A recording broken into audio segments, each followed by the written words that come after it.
الشيطان الرجيم. بسم الله الرحمن الرحيم.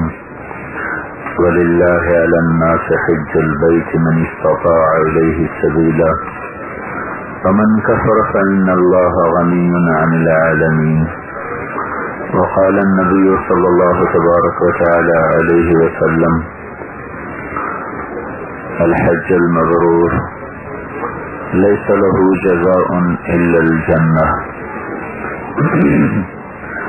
وقال النبي صلى الله تعالى عليه وسلم: تابعوا بين الحج والعمرة فإنهما ينفيان النفاق والفقر، أو كما قال صلی اللہ تبارک وتعالی علیہ وسلم. میرے بھائی اور دوستو، اللہ تعالیٰ نے ہم پر جو احکام نازل فرمائے اس میں بنیادی 5 ہیں. ایک توحید اور رسالت کی شہادت ہے، دوسرا نماز ہے، روزہ ہے، زکوٰۃ ہے، حج. حج اس میں ایک منفرد عمل ہے، شروع سے ہے، سارے نبی امتوں پر رہا ہے.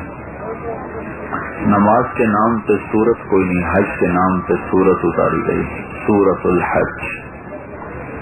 روزے کے نام پر سورت کوئی نہیں، زکوٰۃ کے نام پر سورت کوئی نہیں، لیکن سورت الحج کے نام سے سورت اتاری گئی ہے.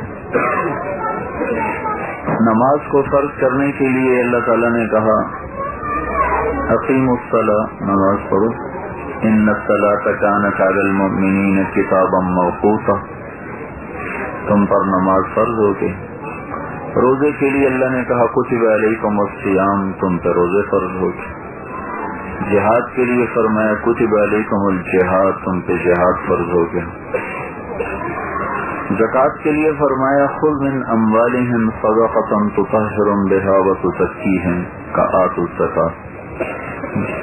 لیکن اب ذرا دیکھیں اللہ حج کو کیسے فرض کر رہا ہے. اللہ یوں کہہ رہا: وَلِلَّهِ عَلَى النَّاسِ حِجُّ الْبَيْتِ مَنِ اسْتَطَاعَ إِلَيْهِ سَبِيلًا وَمَنْ كَفَرَ فَإِنَّ اللَّهَ غَنِيٌّ عَنِ الْعَالَمِينَ. نماز، روزہ، حج میں اللہ اپنا نام نہیں لائے.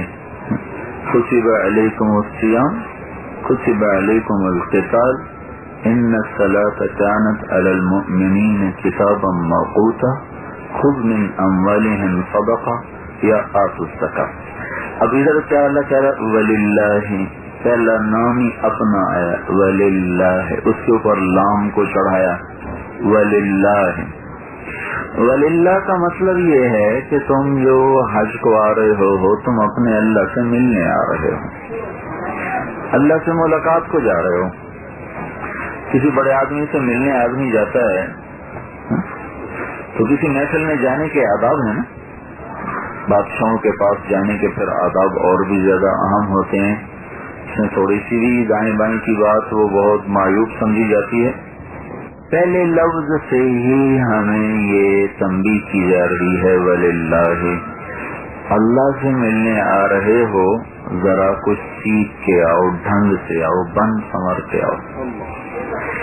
کبھی آپ نے خیال کیا کہ ہم جب کسی ایسی تقریب میں جاتے ہیں جہاں لوگوں سے ملاقات ہو تو اس کے لیے ہم نے خاص طور پر الگ لباس رکھا ہوتا ہے. اس کے حساب سے بھئی یہ ویسٹ کوٹ ہو، یہ کوٹ ہو، کوٹ پتلون ٹائی پہننے والا کہتے ہیں یہ ٹائی ہو، یہ بوٹ ہو، یہ اس کے ساتھ سوٹ ہو، یہ میچ کر رہا ہے. ایسی عورتوں کا بھی مسئلہ ہوتا ہے.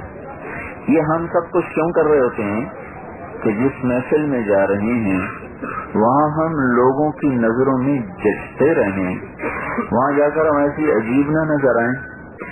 کتنا لمبا چوڑا اس کے لیے کام کیا جاتا ہے کہ ہم لوگوں کو بھا رہے ہوں، پسند آ رہے ہوں. یہ سارا زور ہوتا ہے کسی بڑی تقریب میں جانے کے لیے. اس کے لیے ہے لوگوں نے کیا کیا فضول خرچیوں کے طوفان اٹھائے ہوئے. اللہ للہ، اللہ کہہ رہا ہے میرے پاس ایسے آنا کہ میں بھی تمہیں پسند کر لوں. وہ فلاں تقریب میں کچھ سلیپنگ سوٹ پہن کے چلا جائے گا، چپل کینچی پہن کے چلا جائے گا، لوگ کیا کہیں گے، لوگ کیا کہیں گے، یہ پہنو یہ نہ پہنو. تو اللہ تعالیٰ وللہ ایسے نہ آنا کہ میں کہنے لگوں یہ کیا کرتے آئے ہو، یہ کیا کرتے، میرے پاس ہی آؤ. تو ایسے بن کے آنا کہ میں تمہیں پسند کر لوں، تم مجھے پسند آ جاؤ. دوسری بات یہ ہے وللہ کا مطلب ہے کہ جب تمہارا سفر حرم کی طرف شروع ہو تو تم صرف اللہ ہی کے تصور میں جاؤ اور کسی کے تصور میں نہ جاؤ. الناس کا مطلب یہ ہے کہ اللہ یوں کہہ رہا ہے یہ اتنا عظیم عمل ہے کہ ساری دنیا کے انسانوں کو کرنا چاہیے، چاہے مسلمان ہو چاہے کافر. ہے تو علی المؤمنین الاغنیاء، اللہ کی طرف سے ساری دنیا کے مالدار مسلمانوں پر ہے حج. تو لفظ آنا چاہیے تھا علی المؤمنین الاغنیاء، مالدار مسلمان. اللہ نے لفظ استعمال کیا ہے علی الناس. ناس تو ناس میں تو مسلمان بھی ہیں کافر بھی ہیں. یا ایھا الناس اعبدوا ربکم الذی خلقکم والذین من قبلکم، اے لوگو.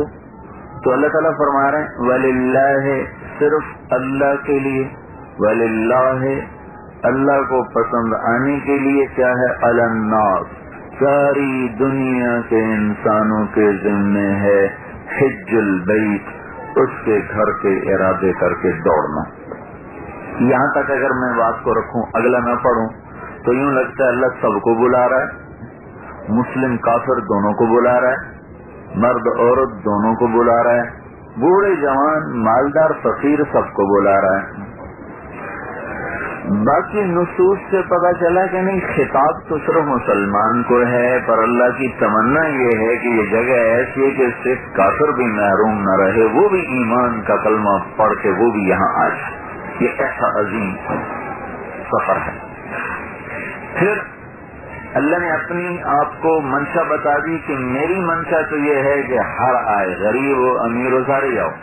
لیکن چونکہ شریعت تو اللہ تعالیٰ نے آسانیوں کے لیے ہے نہ کہ مشقتوں کے لیے، تو پھر اللہ تعالیٰ نے آخر میں جا کر کہا من استطاع الیہ سبیلا.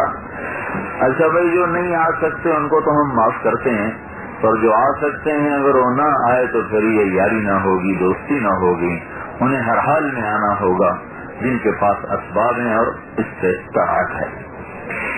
ان الفاظ میں اتنی کشش ہے اور اتنی محبت سے بلایا گیا ہے کہ کہیں کسی کو یہ شبہ نہ پڑ جائے کہ پتہ نہیں اللہ کو ضرورت پڑ گئی. تو اس لیے اللہ تعالیٰ نے اس مفہوم کو صاف کرنے کے لیے کہا ومن کفر فإن اللہ غنی عن العالمین. من کفر سے مراد کافر ہونا نہیں، من کفر سے مراد حج نہ کرنا. اگر تم حج کرنے نہیں آؤ گے تو تمہارا کیا خیال ہے کہ میں کوئی تمہارا محتاج ہوں؟ میں تو کائنات میں سے کسی چیز کا بھی محتاج نہیں، تمہارا کیسے ہوں؟ یہ اس کا حج کی اہمیت کا میں صرف آپ کو تھوڑا تھوڑا کر کے بتا رہا ہوں، سارا تو تفصیل کہاں بتائی جا سکتی. اب اسی کو دوسری آیت میں لیں، اللہ تعالیٰ یوں کہہ رہا ہے، ایک مثال ہے، گھر میں مہمان ہے تو صاف کیا. مہمان تو روز ہی آتے رہتے ہیں، لیکن صفائی ستھرائی کسی مہمان کے لیے فلاں آ رہے ہیں، فلاں آ رہے ہیں، چادریں بدلو، بیڈ شیٹ بدلو، کشن ٹھیک رکھو، کرسیاں ٹھیک رکھو، یہ صاف کرو وہ صاف. کیوں وہ آ رہے ہیں؟ روز ہی تو مہمان آتے ہیں ملنے ملانے، تو روز تو ہم جھاڑو لے کے کھڑے ہوتے ہیں مہمانوں کے لیے. کوئی جب خاص مہمان آتا ہے تو اس کے لیے پھر گھر کی صفائی ستھرائی کا کام بھاگم بھاگ شروع ہو جاتا ہے. تو اللہ تعالیٰ نے ابراہیم علیہ السلام جیسی شخصیت کو جھاڑو پکڑایا ہے، اور اسماعیل علیہ السلام باپ بیٹے دونوں کو کہا طہرا بیتی للطائفین، اٹھ جاؤ دونوں میرے گھر کے طواف کرنے والے آ رہے ہیں، تم صفائی کرو، صفائی کرو، میرے مہمان آ رہے ہیں، اسپیشل خصوصی مہمان آ رہے ہیں، صفائی کرو. پھر ابراہیم علیہ السلام کو خاص طور پہ طاہر ابراہیم اٹھنا، مہمان رہے ہیں جلدی سے صفائی کرو، جلدی کرو، طاہر صیغہ بھی وہ ہے جس میں مبالغہ ہے، جلدی جلدی صفائی کرو. کن طائفین آ رہے ہیں، عاکفین آ رہے ہیں، قائمین آ رہے ہیں، رکعین آ رہے ہیں، سجدین آ رہے ہیں.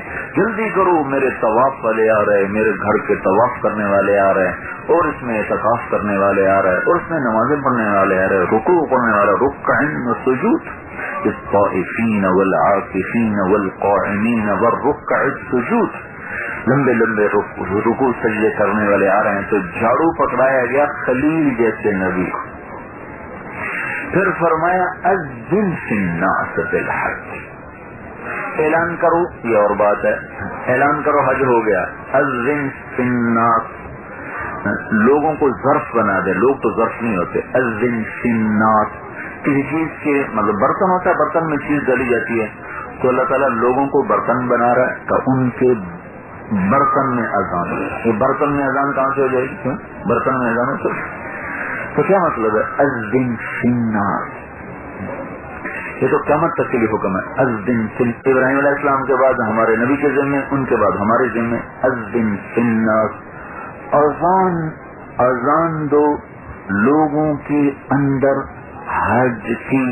کیا مطلب ہے کہ اس طرح حج کی عظمت لوگوں میں بیان کرو کہ جیسے برتن میں پانی بھرتا ہے، ان کے سارے وجود میں حج کی عظمت بھر جائے. اگر عظمت بھری ہوگی پھر یہ جگہ کی لڑائیاں نہیں ہوں گی ہیں، اور یہ جگہ اجبار حج تو مشقت نام ہے، تو اس مشقت پر واویلا نہیں ہوگا. کیونکہ اذن فی الناس، یہ اصل کام تو تھا بھائی امت کے علماء کا، جو مسائل کو حقائق کو جانتے. اور پھر جو بھی لوگ حج کر چکے ہیں ان کے ذمہ اوروں کو اس پہ تیار کرنا.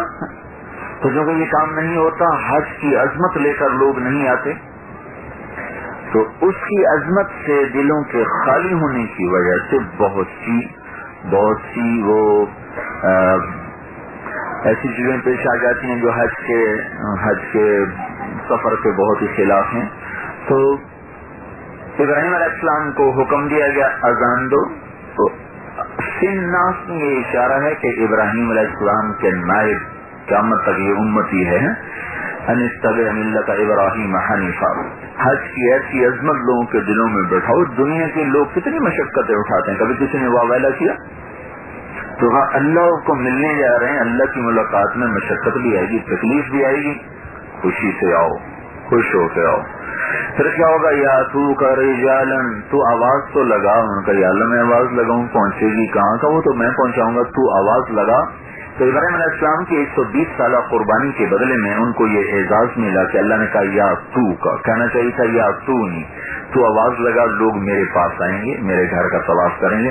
اللہ تعالیٰ نے کہا یا تو کا، تو آواز لگا، لوگ تیرے پاس آئیں گے.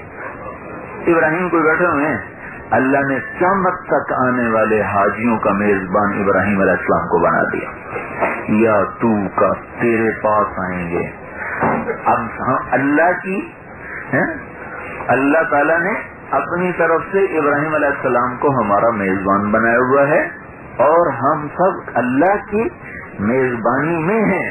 لیکن اس میزبانی کے نظام کو بنانے چلانے کا کام ابراہیم کے سپرد ہے قیامت تک کے لیے. یا تو کر، ان کو گئے ہوئے 4000 سال ہو گئے، اور اللہ تعالیٰ کہہ رہے ہیں یا تو کا، تیرے پاس آئیں گے. ان کے پاس تو شاید ایک حاجی بھی نہیں آیا ہوگا ان کی زندگی میں، لیکن آپ جتنے 20 لاکھ ہیں تیرے ہی پاس ہیں. کیسے آئیں گے؟ رجالن، پیدل آئیں گے. تو پیدل کا لفظ پہلے ہے تو پتہ چلا پیدل حج سب سے افضل. وعلی کل ضامر، پتلی دبلی سواریوں پر آئیں گے. پتلی دبلی سواریوں کا یہ مطلب ہے کہ بڑے لمبے لمبے سفر کر کے آئیں گے کہ ان کی سواریاں دانا پانی نہ ملنے کی وجہ سے کمزور ہو جائیں گے. من کل فج عمیق، تو ہر پستی سے نکلیں گے. ہر پستی میں سے نکلنے میں اس بات کی طرف اشارہ ہے کہ تم سب پستیوں میں ہو. جب تم بیت اللہ کا سفر کرو گے تمہاری عظمتوں کا سفر شروع ہو جائے گا. نیچے سے اوپر کے تمہارے سفر شروع ہو جائیں گے. من کل فج عمیق، تم سب نیچے ہو. اللہ کا گھر اونچا ہے، نیچے سے تم کہاں جا رہے ہو؟ بلندیوں کی طرف جا رہے ہو. حج کا سفر یہ اللہ کی ملاقات کا سفر ہے، یہ بلندیوں کا سفر ہے. ساری دنیا پست ہے، فج ہے، عمیق ہے، اور بیت اللہ اعلیٰ ہے، عرفہ ہے، افضل ہے، ازکیٰ ہے، اطہر ہے. تو یہ سفر انسان کو جیسے نیچے سے انسان کلرک سے آدمی چلتا چلتا جیسے کوئی ڈی سی بنتا ہے اور اے سی سے چلتا چلتا سیکٹری بنتا ہے، ایسے ہی احرام باندھنے والا وہ دنیا کی پستیوں سے نکل کر اللہ تعالیٰ کے دربار میں پہنچتا ہوا عزتوں اور رفعتوں کی چوٹیوں پر چڑھتا چلا جاتا ہے. لیشہدوا منافع لہم، نماز کا ایک نفع بتایا، تنہا عن الفحشاء والمنکر، نماز بے حیائی سے روک. روزے کا ایک نفع بتایا، لعلہم تتقون، تمہیں تقوی نصیب ہوگا. زکوٰۃ کا ایک نفع بتایا تو زکی ہے، فقیر کی. اور حج کے لیے کیا کہ لیشہدوا منافع لہم، یہ آئیں گے حج میں، ان کو بے شمار نفع، نام نہیں لیا، بے شمار، بہت زیادہ. جیسے اللہ جنت الفردوس کے بارے میں فرماتا ہے فیہما من کل فاکہۃ زوجان، اس میں ہر پھل کا جوڑا جوڑا، ہر پھل کا جوڑا جوڑا. نیچے والی جنتوں میں گن کے بتاتا ہے فیہما فاکہۃ ونخل ورمان، اس میں پھل ہیں، اس میں کھجور ہے، اس میں انار ہیں. اور اوپر کیا کہتا ہے من کل فاکہۃ زوجان ہے، وہاں تو بس بہتات ہے، یہاں کھجور بھی ہے، انار بھی ہے، پھل بھی ہے. تو منافع حج کے بے شمار منافع ہیں. اگر حج اپنی حقیقت پہ آ جائے گا تو وہ منافع تم پر کھل جائیں گے، یہاں بھی پاؤ گے، آگے بھی پاؤ گے. تو اللہ تعالیٰ نے ہمیں میرے بھائی اپنے فضل و احسان سے اس دھرتی پہ پہنچایا ہے جہاں 1.25 لاکھ نبیوں کے قدم لگے ہوئے ہیں. مینا عرفہ بیت اللہ وہ وادی ہے جہاں ہر نبی نے یہاں آ کر تلبیہ بھی پڑھا ہے، وقوف بھی کیا ہے، طواف بھی کیے ہیں. جب آپ حج سے آ رہے تھے، حج کے لیے آ رہے تھے، جب آپ جوفہ پر پہنچے تو آپ نے فرمایا میں دیکھ رہا ہوں موسیٰ علیہ السلام کانوں میں انگلیاں دیے ہوئے زور زور سے تلبیہ پڑھتے ہوئے آ رہے ہیں. تو چونکہ یہ ہمارے حج کا سفر ہے، اس میں مختلف مسائل ہیں، مختلف احکام ہیں، وہ تو آپ کو بتائیں گے. آپ کے ساتھ علماء موجود ہیں، مفتی حضرات بھی موجود ہیں. میں صرف آپ کو حضور پاک صلی اللہ علیہ وسلم کا سفر حج بتاتا ہوں، اور اس حج کی کیا تقاضے ہیں وہ مختصر میں آپ کی خدمت میں عرض کر دیتا ہوں. زندگی میں آدمی ایک دفعہ حج فرض کرتا ہے، پھر نفل ہے. نفل اور فرض میں فرق اتنا ہے کہ قیامت تک کا ہر دن عرفات ہو اور ہم ہر روز ہی ہم احرام باندھ کے ہم حج کرتے چلے جائیں قیامت تک کرتے چلے جائیں تو بھی ایک فرض حج کا برابر نہیں ہو سکتا. اتنا فرق ہے. اب اس میں دوسری پیچیدگی یہ ہے کہ نماز تو 5 دفعہ فرض ہوتی ہے، ایک فرض کی کمی دوسرے سے پوری ہو سکتی. روزے 30 فرض ہوتے ہیں، ایک کی کمی دوسرے سے پوری ہو سکتی. زکوٰۃ ہر سال فرض ہوتی ہے، ایک کی کمی دوسرے سال سے پوری ہو جائے گی. حج ایک دفعہ فرض ہوا ہے، کمی رہ گئی تو چلو دوسری کمیوں سے تو دم دے دیا جائے گا. حقائق میں کمی رہ گئی تو اس کا پھر ہمارے پاس بدل کوئی نہیں جس کے ذریعے سے اس کو پورا کیا جا سکے، اس میں بڑی احتیاط کی ضرورت ہے. تو فضائل کے لحاظ سے اللہ کے نبی نے فرمایا حج مبرور کی جزا جنت کے سوا کچھ نہیں. حج مبرور کی جزا جنت کے سوا کچھ نہیں. یہ جو 10 دن شروع ہو چکے ہیں، حدیث میں آتا ہے ہر دن کی بندگی 1000 دن کے برابر ہے. ہر دن کی بندگی 1000 دن کے برابر ہے. اور عرفات کے دن کا وقوف اور بندگی 10,000 دن کے برابر ہے. 10,000 دن کے برابر. اللہ نے ان کی قسمیں اٹھائیں. والفجر، مجھے فجر کی قسم، ہر فجر نہیں 10 کی صبح کی قسم. ولیال عشر، مجھے ذوالحجہ کی 10 راتوں کی قسم. والشفع والوتر، مجھے 10 اور 9 کی قسم. جفت اور کاف کی قسم. وہ 9 کو پہلے آنا چاہیے تھا عدد کے لحاظ سے، لیکن اس کو بعد میں لائے ہیں اس کی فصاحت کے لحاظ سے، کیونکہ ہر لفظ را پہ ختم ہو رہا ہے. والفجر ولیال عشر پیچھے را پہ لفظ ختم ہو رہا ہے، جملہ ختم ہو رہا ہے، تو اس کے لحاظ سے والشفع مجھے 10 کی قسم، والوتر مجھے 9 کی قسم، تو را کی مناسبت کی وجہ سے اس کو وتر کو بعد میں ذکر کیا گیا. هل فی ذلک قسم لذی حجر، تو یہ را یہ کافی ہوتا ہے، اس کو ایک جگہ ایک لفظ سے بات کو ختم کرنا یہ حسن کلام ہے.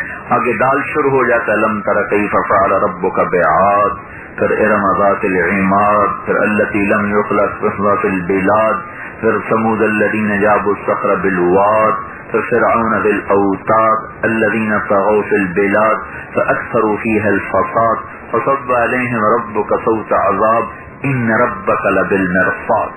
یہ ایک ہی مضمون میں ایک کبھی را پہ ختم کرنا، کبھی دال پہ، کبھی نون پہ، کبھی الف پہ.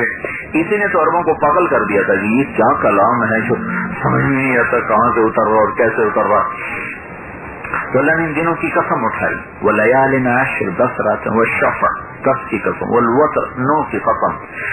تو ان 10 دن میں اللہ کے نبی نے فرمایا سفر حج سے افضل اور کوئی عمل نہیں سوائے اس کے جو جان مال کو اللہ کے نام پر قربان کر کے شہید ہو جائے. اس کے علاوہ ان سے افضل کوئی عمل اللہ تعالیٰ نے نہیں بنایا ہے.